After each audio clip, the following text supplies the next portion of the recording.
I'm Belinda Sandor. Welcome to Lessons from the Cockpit. Let's get started.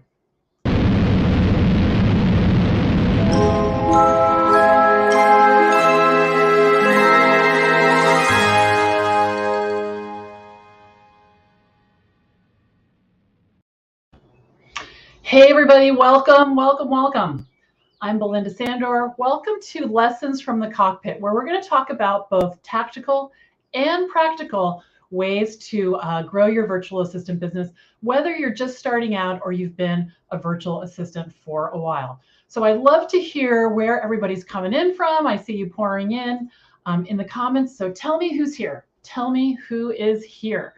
Lessons from the Cockpit is brought to you by the VA Connection.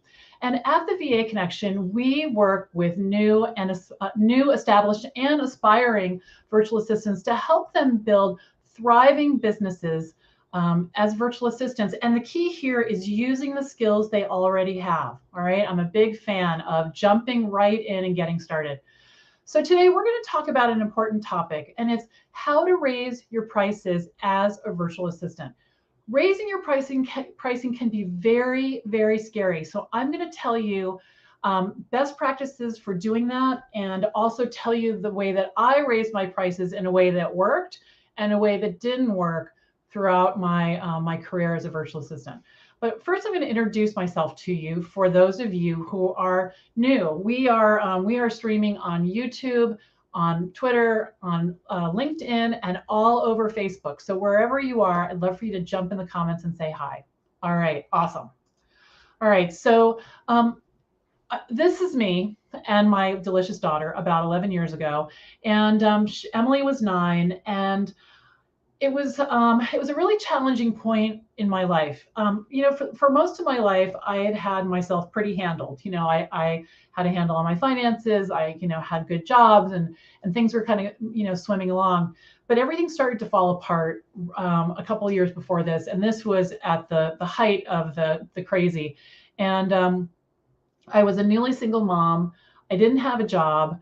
Ton of debt, like capital TON of debt. And it wasn't fun debt, like we went to Disney World and now we're going to pay for our trip. It was like medical bills and tires and, all the things that you need. And when you don't have the money for them, you have to, I just put them on a credit card, and I just kept thinking, all right, I'm going to handle this next month. I'm going to handle this next month. And we had to move a bunch of times. And the thing that was hard is it kind of broken my spirit, and it had broken my confidence, because I'm a pretty optimistic person, but I just did not see any way out of this. And I didn't want to get a job because I didn't want to, walk away from being a mom, but I needed to provide for us. And the other thing was that I knew that getting a job making $50,000 or $60,000 a year was not going to cut it. It was not going to be enough to not only reverse all of the things that were going on, but get us going in the right direction. It was going to take more money than that. And I also was kind of over the whole thing where, you go in and you talk to your boss once a year and they give you this 2% increase. I wanted to be really in charge of how much money I was going to make. So I decided to do admin work. I'd been a secretary back in the dark ages when that's what we were called. And I liked the work, and I felt, it's like, for me, it was work that happens every day in your life, helping people pay their bills, managing email inboxes, PowerPoint presentations, things that I had done in corporate that I felt confident that I could help other entrepreneurs with. So I decided to do this, and I decided to tell everybody that I knew. I knew I had to get the word out. And so the first client I got was at the school bus stop. I was standing there in the morning, and one of the dads said to me, what's new? What are you up to? And I said, well, I decided to start this business. I'm going to help people with admin work. I'm really excited about it. And his eyes lit up, and he said, oh my gosh, we need to talk. Because what I didn't know was he had started a business, and he was swimming in the details. He was a CEO type and very successful, but not good at the day-to-day. And so he hired me to do that for him. And then a few weeks later, I was at a wedding, and I was standing in line at the wedding, the buffet line, and I started talking to this man and his wife. And he gave me his card. I didn't have a card. I didn't have a website, but we did a little chit chat, while we were, getting food. And I connected with him on LinkedIn, which felt like I was practically asking him to marry me. I am very introverted, and reaching out like that was very uncomfortable, but for whatever reason I did. And it's a good thing, because he hired me a few weeks later. We still work together all these years later. And he's become a friend, and it's been awesome. So fast forward, I just kept telling people, and now I've been in business for 11 years. My business, Rocket Girl Solutions, is thriving. I've worked with over 225 clients during that time, and I've made over $1 million, literally sitting in the chair that I'm sitting in now. And the first year, out of the gate, I made $70,000, and I'd been able to make over $100,000 every year since, and really turned everything around for myself. And this is what it looks like today. So this is my, we're still newlyweds officially. My new husband, Greg, we got married last August, and these are our kids, David, Charlie, and then Emily, Stephen, and Andy. And it was a great, it all worked out great. And, one of my friends said to me, if I would have said to you 6 years ago, or, however many years ago, that you were going to have a thriving business, be happily married, have all these wonderful stepchildren, have chickens in your backyard, and, green beans growing in your garden, I would have told her she was crazy, because I was so far away from that. I was so far away from it. But it's been great. And if you're thinking about being a virtual assistant, I would really invite you to see what you can do to take some steps to get started, because you really do get to be in charge of your life. It's awesome. All right. Now, I want to talk about raising rates. All right. So this is a tricky thing. And a lot of VAs, I think there's some overthinking. And I think there's some complication. And the reason is because raising rates is all tied together with our confidence and our self-worth, right? Because to be able to say a number, you have to feel like you're worth it. And a lot of us as human beings, not to mention women, women working for themselves, struggle with that. And I'd love to hear in the comments if you're one of the people that struggle with that, because it's probably like almost 100% of us, struggle with that. And I know that for me, every time I raised my price, I thought that was the end. I thought that was the end of my business, and I was never going to have another client. I was sure, but I'll tell you what, it never happened. It definitely did not happen. So when I started out 11 years ago, in a lot of ways, I think it was easier for me, because I didn't have all of the feedback that you guys have now on Facebook and LinkedIn, all the Facebook groups. Upwork, I don't think was invented, and a lot of these VA websites. And so when I chose $50 an hour to start, it felt really scary, but I had some proof, because when justification is what I was really looking for, which you don't need, by the way. But when I was in corporate, I made $50 an hour, and I thought, well, my brain is my brain, and people are hiring my brain, and I'll go out at 50. Now, what I didn't expect was that my business was really going to take off. And so after a while, I had, 4, 5, 6 clients at $50 an hour. And one of my friends, nudged me and said, okay, raise your rates. And I was like, I can't raise my rates. This is insane. And what I did was I listened, and I raised my rates on my new clients. So my old clients are sitting there happy, happy, happy. I'm doing work for them. The same amount of money is coming in. So I feel like it's not risky, because if one person doesn't hire me, I can lower my rate again, right? Which I never did. Well, I did. I will tell you about that in a minute. But what happened was I went from 50 to 60, got a handful of clients. Some of the $50 people went away, and then I raised it to 70. And every time I really had to have a talk with myself, but every time I raised them, it was fine. It was fine. And then I really started to make a solid living, as the people who were at a lower rate sort of fell off, and I built in higher rates. Now, here's what I did. I raised my rates all the way to $120 an hour. And I did that really, like, fighting and screaming because the person who was telling me to do this, I thought that it was a coach I was working with. I thought, she is ruining my business for sure. Like, there's no way that this is gonna work. And I want to tell you what happened. So a little background. So now I have people at 50, 60, 70, because I never raised my rates on existing clients. I just kept raising it on the new clients. So I have people, from $50 an hour all the way to 120. But what happened was I had no problem bringing on new clients at 120. That year that I did that, I brought in 26 new clients that year.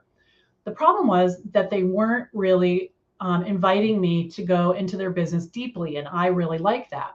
So what I ended up doing was looking at all of my clients, where they came in at for their price, and where like the sweet spot was, like where did I really like the people who I was working with, and how, and how much were they willing to pay. And that came in about $90 an hour. It came in at $90 an hour. So what I decided to do was raise my rates for everyone lower to $90 an hour, and then my $120 clients, lower them. And while that sounded like the most scary thing on the planet, it worked really well. So I told the people about the rate change in the order of how much I liked working with them. And I thought, okay, so if these two clients hardly ever need me, they're not paying me that much an hour, I'm going to tell them first. And I just very, one at a time told them. And then the clients who I really loved working with, what I did was I got them on the phone. I got them on the phone and told them, about the increase in price. And I think you're going to be surprised because because I'm going to show you the email that I followed up with, and I'm also going to tell you what they said. And it totally blew me away what people said when I mean, some people I raised them $40 an hour. Okay, $40 an hour. So here's what I said to them, and I'm just going to read this to you. So what happened was, this is what I said, and then I followed up with an email, which I'm going to tell you about in a minute. So what I said when I got them on the phone, no chit chat, right? Hi, thanks for agreeing to talk to me on the phone. And then what I said was, I'm changing my pricing in a way that will have an impact on you. Starting next year, the exact date, I'll be raising my hourly rate too. And it was $90 an hour. And then I stopped talking. I gave them a minute to understand what I just said. Okay. Instead of going on this whole long tear and freaking out, I just stopped talking. Then what I said was, as I've gotten busier and busier, I'm not able to sustain the quick turnaround of work and high level of personal service that I want to provide. And while being spread so thin and in so many directions, my hope in making this change is that I'll be able to take on fewer clients, allowing me to give more care to the ones I already have. Take a breath, right? Take a second. Then what I said, while I understand that this new rate might be more than you're willing to spend, I hope that we can continue to work together. I appreciate the opportunity you've given me to support your business. Stop talking. You guys, you know about the sticker, right? Where's that sticker? You just want to stop talking. I don't have it handy, but I have a stop talking sticker, and give them a minute to have a reaction. And so this is what they said to me. I thought that might be why you want to talk to me, because I hadn't raised the rates, right? A lot of them said, good for you. They said, you're worth it. They said, I'm so happy for you. You deserve this. Now, there were two people who did not continue, and they both came back, right? They both came back. So when you're telling yourself you can't raise your rates by $5 or $1.50, you can. You can. And I've seen it with my students. There's a woman that is in my Inner Circle program who in the last 6 months has raised her rates $30 an hour. And it's not slowing down. And I'm counseling her to go another $10 an hour up, because she's totally worth it, and she's going to get paid for it. She does a great job. But yes, hi, Lisa. Hello. Yeah, and so scary, right? It was scary. It was definitely scary. And then what I did was I then sent them an email with a link to buy as much time as they wanted to. So I gave them a runway. I told them in November, and what the change was going to happen in January 1st. And I said, you can buy as much of my time as you want with the old rate. And when that runs out, you can, we'll switch to the new rate. So some of them said, no, that's okay. I'm good with the new rate. Some of them bought, 20 hours, 30 hours. And I was fine with that because it was okay that I wasn't making the new rate right away, but I needed to know there was a plan, like we were moving in that direction. And then I had some exceptions. I had one client, I was building out this pretty large system. She's a nutritionist, and we were putting her in a new CRM, automations, all kinds of stuff. And she was at $60 an hour, and I didn't want to put her in a bad position. So what I said to her was, my rates are going up, but I'm not going to raise your rate until April or when this project is finished, which was well before April, whichever comes first. And she was so happy, and that felt fair to me, that I would continue to work on this big project, at the rate that we had agreed to when she signed up for the project, because it was many, many, many hours. So like I said, a lot of people, bought time, and I continued to work with them, and most of them are still clients today. It's important to handle this graciously, and give people room for their feelings, because you're changing their business. Yes, you're changing yours. And yes, you might be 100% worth it. But think about the case of my client who, I had probably another 40 hours of work to do. Raising her rate $40 an hour would have been, she might not have decided to do the project, so you really want to be fair about it. Okay. All right. And so then what I did was, so hold on. So here's the email that I sent out, which is very similar. As we discussed on the phone, I'm changing my pricing in a way that will have an impact on you. And I sent that to each person, even though I talked to them, because I wanted them to be able to absorb it and really, also have a record, have a record that I sent it, because there were a couple of people who said, oh, I thought that was for other people. I'm like, let me just forward that email to you that I sent you on this date, and they were fine, they were fine. But, people have selective memories. We all do. So I sent them an email and I followed up. Now, let's talk about hindsight. Okay, 2020, right? So now I would not do what I do raise my rates the way that I did. I would not recommend that. That was a big deal. What I would recommend is that you get a handful of clients at a rate, get comfortable, raise your rate on the new ones, and then you can do a price adjustment a year later, 6 months later, something like that. Because you don't want to be raising prices on clients all the time. It's just annoying, right? So if they come in with you at a certain dollar amount, wait 6 months, wait a year, raise them up. And you might have clients at different rates for a while until you hit your sweet spot where you want to stay. And for me, that was 2016. So that was a few years in when I made this, this big change, but my rates have been the same since then, and I'm completely happy with them. So I just had no clue that I would be able to charge so much. I just figured I was going to be at $50 forever. And then when I saw how easily people were accepting my higher rates, I got myself into a little bit of trouble, but we figured it out, right? We definitely figured it out. So, again, raising rates on new clients is a safe way to, increase your pricing. And then every, 2 to 3 times you have an increase, raise your lowest ones up to the next level. Okay. Or you can adjust it once a year. Once a year. And just do it a little at a time, because that will make it less scary and it will be less dangerous, right? Because if you've got all these clients at one rate and you just raise them all up without having other clients at higher rates, you can put you want to make sure you have that steady stream of income coming in. All right. And don't send just a blanket email out. You really want to have, use your relationship with your clients and engage them and explain to them what's happening in a way that they can be happy for you and not feel like you just, sent this email over the wall and, and you're not considering them. Really important. I've seen people do that. Just send an email out. It didn't go well. It really didn't go well. Okay.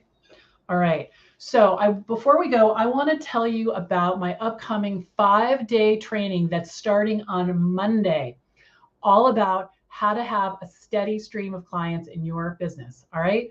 We're getting started at noon on Monday.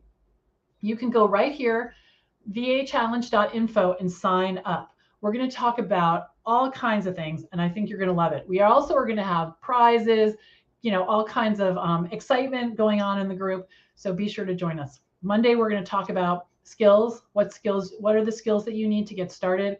Tuesday, really important, we're going to talk about how to talk about your work in a way that you can create a referral engine.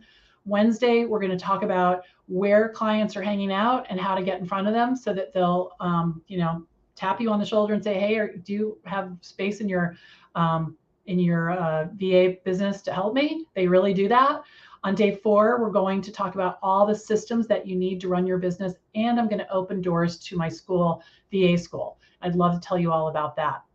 Friday, epic Q&A. Epic Q&A. I'm going to answer all of your questions, and then there's going to be a bunch more stuff that happens after that. So don't miss it. Come and sign up for that, and join me on Monday.